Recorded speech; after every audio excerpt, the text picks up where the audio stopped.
आलास? ये ये. आधी जरा शांत बस. मोकळा श्वास घे.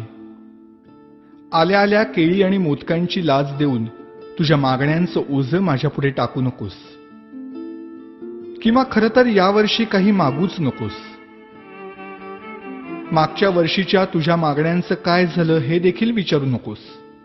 कारण कितीही मागण्या पूर्ण केल्या तरी तुमच्या अपेक्षा वाढतच जातात. आता यापेक्षा मोठं पोट नाही झेपायचं मला. त्यापेक्षा असं कर, यावर्षी माझ्याच काही मागण्या पूर्ण कर. बघ जमतंय का? यावर्षी तरी निदान माझ्यासमोर दुसऱ्याचं वाईट चिंतू नकोस. उगीच माझ्या नावाखाली खोटी वर्गणी उचलू नकोस.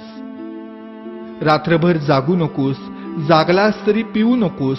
प्यायलास तरी निदान झिंगू नकोस. नकोय रे मला 30 तोळ्यांची माळ.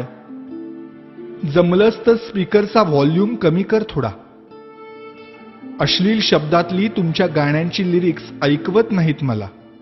आणि बघवतही नाही तुमच्या कॉम्प्लेक्सच्या गॅदरिंग मधला नंगा नाच. अशक्य होतं रे मला हे 10 दिवस तुमचा तमाशारूपी उत्सव सहन करणं. हात जोडून मागणं मागतो तुझ्याकडे. जागा हो. सुसंस्कृत हो. खोटेपणा सोड. स्वार्थ सोड. कधीतरी प्रामाणिक होऊन बघ.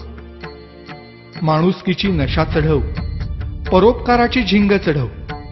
100% मेहनत कर.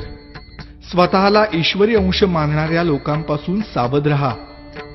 त्यांच्या आधाराने जगण्याचा प्रयत्न करून स्वतःतला आत्मविश्वास हरवून बसण्यापेक्षा तुझ्यातलं देवत्व मनापासून जप. दहशतीने जग जिंकण्यापेक्षा प्रेमाने मन जिंक.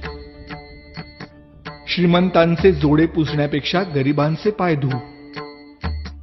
पैशानी श्रीमंत होण्यापेक्षा मनाने श्रीमंत हो.